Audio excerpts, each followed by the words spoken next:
America को Iran की बड़ी धमकी, जंग में रूस की करेंगे मदद, ये कहा है ईरान ने। रूस को फतेह मिसाइल देंगे, ये भी कहा है ईरान ने।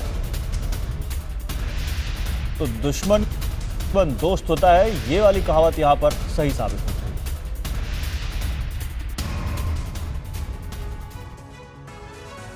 सुपर पावर अमेरिका को ईरान ने बड़ी धमकी दी है। जंग में रूस की मदद करने का खुला ऐलान करते हुए रूस को फतेह मिसाइल देने की घोषणा कर दी गई है। युद्ध के मैदान में घातक ब्रह्मास्त्र साबित हो चुकी फतेह 110 मिसाइल की रेंज 300 किलोमीटर है, जिससे आसानी से यूक्रेन के अंदर टारगेट को निशाना बनाया जा सकता है। इस विनाशक हथियार पर बात तब चल रही है जब पहले ही ईरान रूस को घातक शाहिद ड्रोन दे रहा है। रूस ने यूक्रेन पर हमले के लिए शाहिद 136 ड्रोन का भी इस्तेमाल किया है। शाहिद ड्रोन को ईरान का सबसे खतरनाक वेपन माना जाता है। यूक्रेन जंग में अपनी पकड़ मजबूत बनाने के मकसद से रूसी सेना ईरानी ड्रोन से हमले कर रही है। इस ईरानी ड्रोन को सुसाइड ड्रोन भी कहा जाता है। ये अपने गांव में स्टेशनरी बिजनेस शुरू करके हर महीने 2 लाख कमा रहे हैं। आपके गांव में भी ये करना है तो फ्रीडम ऐप को अभी डाउनलोड कीजिए। इसकी मारक क्षमता से दुश्मनी सेना की रूह कांप जाती है। इसका अंदाजा इस बात से लगाया जा सकता है कि ये ड्रोन निर्देश मिलते ही अपने लक्ष्य के करीब पहुंच जाता है। अब ईरान की तरफ से यूएस को दी गई धमकी नए खतरे की घंटी बजा रही है। इससे पहले ईरानी राष्ट्रपति इब्राहिम रईसी आरोप लगा चुके हैं कि उनके देश में बुर्के पर छिड़े संग्राम के पीछे कोई और नहीं बल्कि अमेरिका की साजिश है।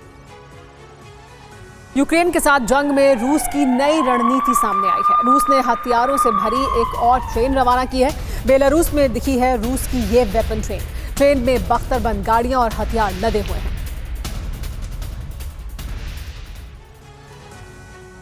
दो दोस्त रूस और बेलारूस, जिनका दुश्मन है यूक्रेन। ग्लोबल टेंशन को बढ़ाने वाले वॉर फ्रंट में ये कहावत सटीक बैठती लगती है। दोस्त का दुश्मन दुश्मन और दुश्मन का दुश्मन दोस्त, क्योंकि इन दोनों के ही टारगेट पर ज़ेलेंस्की हैं। इसलिए यूक्रेन के साथ जंग में रूस खास रणनीति पर काम कर रहा है। इसी पर मजबूती से आगे बढ़ते हुए पुतिन ने हथियारों से भरे एक और ट्रेन को रवाना किया। रूस की वेपन ट्रेन बेलारूस में दिखाई भी दी है, जबकि इसमें बख्तरबंद गाड़ियां और हथियार लदे दिखे। बेलारूस में रूस जॉइंट फोर्स बना रहा है। रूस के करीब 20,000 सैनिक बेलारूस पहुंचे। लगातार सैन्य हथियार भी बेलारूस पहुंचाए जा रहे हैं। यूक्रेन बॉर्डर के नजदीक जॉइंट फोर्स की भी तैनाती हुई। रूसी इस्कंदर मिसाइल भी बेलारूस में तैनात किए गए। बड़े युद्ध के लिए यूक्रेन की घेराबंदी का प्लान बन रहा है। मतलब बिल्कुल साफ है कि बहुत बड़ी हलचल अब रूस यूक्रेन युद्ध को लेकर बेलारूस में दिखाई दे रही है। ऐसे में अगर आने वाले वक्त में यहाँ से भी बहुत बड़ी बारूदी चिंगारी भड़क उठे तो हैरानी नहीं होगी। ये अपने गांव में स्टेशनरी बिजनेस शुरू करके हर महीने 2 लाख कमा रहे हैं। आपके गांव में भी ये करना है तो फ्रीडम ऐप को अभी डाउनलोड कीजिए।